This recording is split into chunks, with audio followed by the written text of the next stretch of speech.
Hey there, this is Natalie, and in this video I want to talk about what might happen in Attack on Titan chapter 138 if the popular theory that's been going around, often presented as a very early chapter 138 leak, is actually wrong.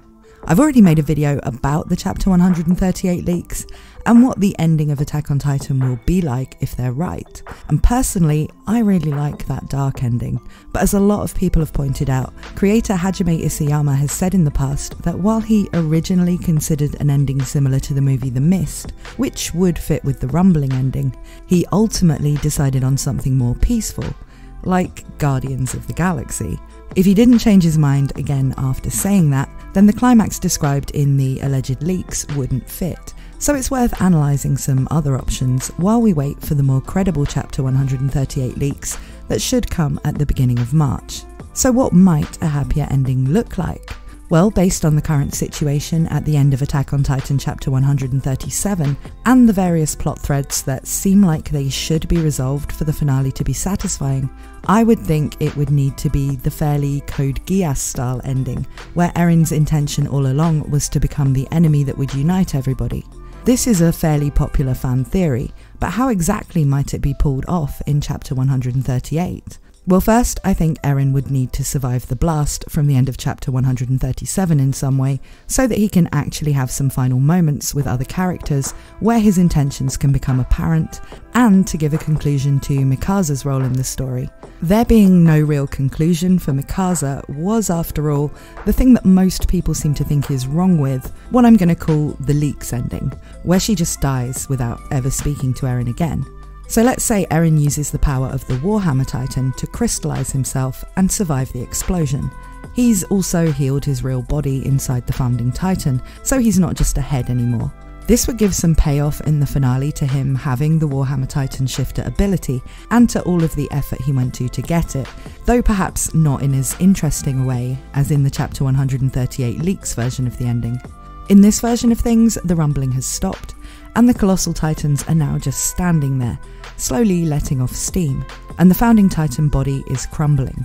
Most of the Alliance ride off on Falco to the shore, and somebody, perhaps Reiner or Pieck, starts talking to the people there about how they had to unite with Paradis in order to save everyone, and that for all of the lives that have been lost to mean something, they need to end the wars and hatred and so on. But some of the Survey Corps characters, at the very least Mikasa, stay behind on the crumbling remains of Eren's Founding Titan. Falco will come back for them, but they want a moment there to mourn Eren. But Eren uncrystallizes himself, and because it would look cool, and there's bound to be some cool looking moments in this chapter, let's say he emerges out of the sea in his Attack Titan form. Using the stationary Colossal Titans as a base to maneuver from, Mikasa and whoever else stayed behind fight him, but Eren is exhausted and weak, and it comes down to Mikasa to land the killing blow. She cuts him out of his Titan's nape, determined to talk to him still, but it's clear that he's dying. Now they have their moment, where he tells her that this had to happen so that things could change, so that there could be true freedom for the Eldians. Exactly how this conversation might go, and who else, like Armin and Levi, might be involved, could vary in a lot of different ways, but the role of it in the chapter would be to give closure to some of Eren's relationships, and to reveal his purpose in doing this all along. In this version of things, he had always seen himself as a sacrifice that could and should be made, given he only had a few years left to live anyway, and he'd realised when he'd first come to Marley that it was impossible to unite people with time or threats.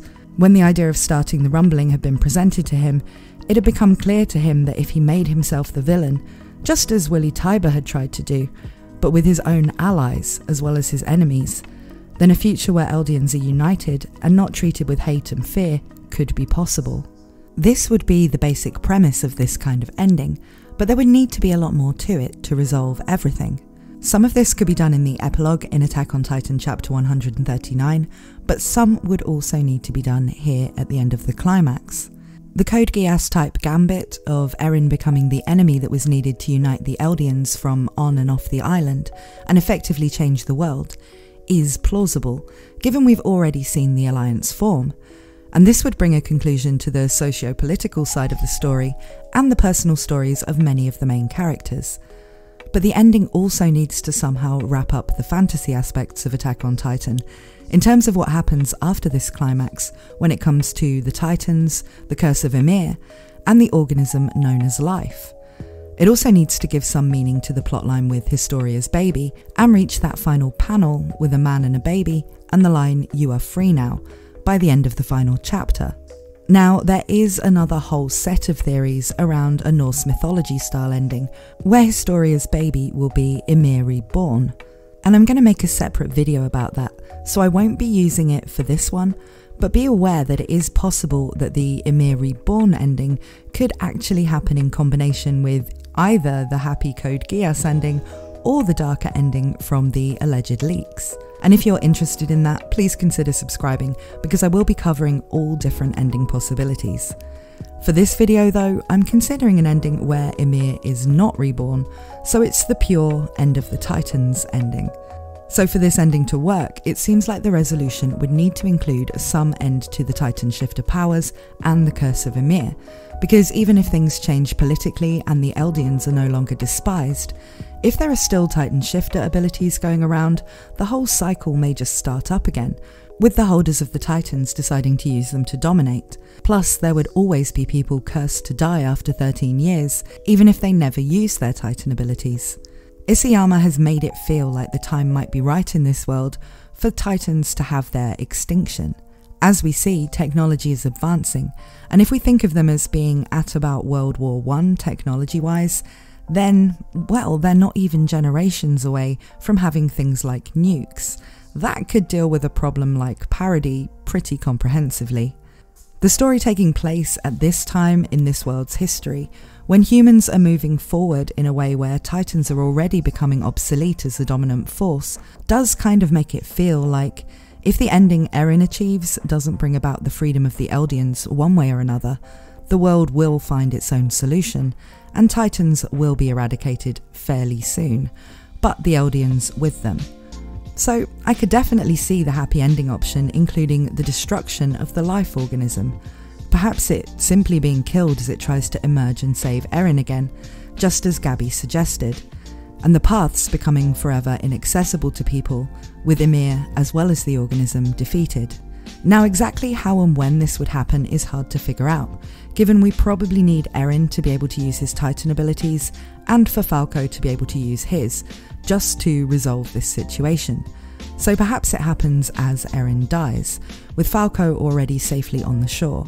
The organism could appear to try to connect with the dying Eren, and he could tell Mikasa, Armin or Levi that they have to destroy it, which will also result in him not being able to be saved. Mikasa may even be against this, wanting Eren to live even at the cost of the Titans remaining in the world. It could be appropriate for the story for either Levi or Armin to kill it. With Armin, it would bring about him being the one to ultimately save humanity, just as Eren predicted when trying to persuade Levi to save him instead of Erwin. But with Levi, it would show Levi once again being the one to make a huge choice, and then have to live with the consequences, forever wondering if he did the right thing. So, with an ending like this, where the rumbling is stopped, and we're going for the peaceful, no weird twists, nothing particularly dark except for Eren having to die route, what would happen with Historia and her baby? Well, Historia would still be needed as queen to begin to form a peaceful relationship between Paradis, now a nation of normal people who can't turn into Titans, and the rest of the world. Things wouldn't become a utopia overnight. Isayama would be going for a positive and peaceful ending if he chose the Code Geass style route, but I still don't think it would fit the way he writes, to have the world peace and universal acceptance of Eldians just happen in an instant, as everybody in the world forgets their hatred like some kind of monolithic hive mind. This may be the happy shonen ending, but I don't think he'd fall back on those tropes. There would be a lot of work for Historia to do, especially with there still being the influence of the Jaegerists on the island, and a lot of people having done pretty terrible things to each other during the previous arcs.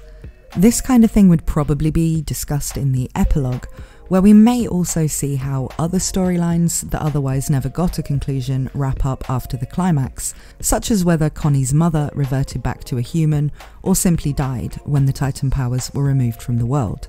But I think in this super happy ending version, the baby is probably Erin's. In this version, the baby is born normal, with no Titan abilities, and its royal blood only meaning it would be the heir to the throne, rather than anything supernatural. Historia and the farmer will raise the baby, and it's him that we see in the final panel. But the meaning of the baby is that Erin did actually manage to create a world in which his son or daughter could be free, and that something of him lives on in this world, even though he's gone. I'd say there's a good chance the baby will be a daughter named Ymir, even in this happy ending version where we're not considering her actually being Ymir reborn, because it seems like way too much setup was done for Historia to want to name her baby Ymir for that not to happen. And because in this version, it's kind of a hopeful thing that the daughter of Erin and a descendant of Ymir Fritz could be born and have the normal life the original Ymir could not. So that's what I think the happy ending route might look like if that's what Isayama chooses to do. It is much more of a conventional shonen type ending, and while I do prefer the darker ending from the chapter 138 leaks, this one would be okay, in terms of tying up all of the major themes and plot lines in the story. I like the edgier ending because it's more surprising and daring, and while I wouldn't want every story to end that way, it does fit with Attack on Titan. However, I can see that a lot of people might prefer this type of ending because it does make the emotional investment in this world and these characters being worth saving actually have some payoff. There is one thing about this ending that doesn't really work though, and that's that it doesn't really fit with the audio that was created for an Attack on Titan exhibition in Japan that was supposed to be how Isayama imagined the final scene to sound. The sound we hear in that sample are some rumbly sounding background noise, a distant shout that could be someone saying Erin, and the sound of someone walking on some gravel and opening a door. Yeah, that could really mean just about anything. But to me, it's hard to think of how a peaceful ending where there's a normal baby and the people of Paradis working to establish a new, more positive role in the world would sound quite like that. This makes me think that even if the Code Geass part of the ending turns out to be true, there will be more to the epilogue than this super happy version. But what do you guys think? Would you prefer an ending of this type to the chapter 138 leaks type dark ending, or do you think neither of these will be true? I have a couple more possible endings that I'll be looking at in videos in the coming days, including the Ymir Reborn ending and the time loop ending. So if you have any other preferred theories about the ending that you'd like to see discussed, let me know about those in the comments too. Thank you so much for watching, and I hope to see you again very soon for more Attack on Titan ending speculation.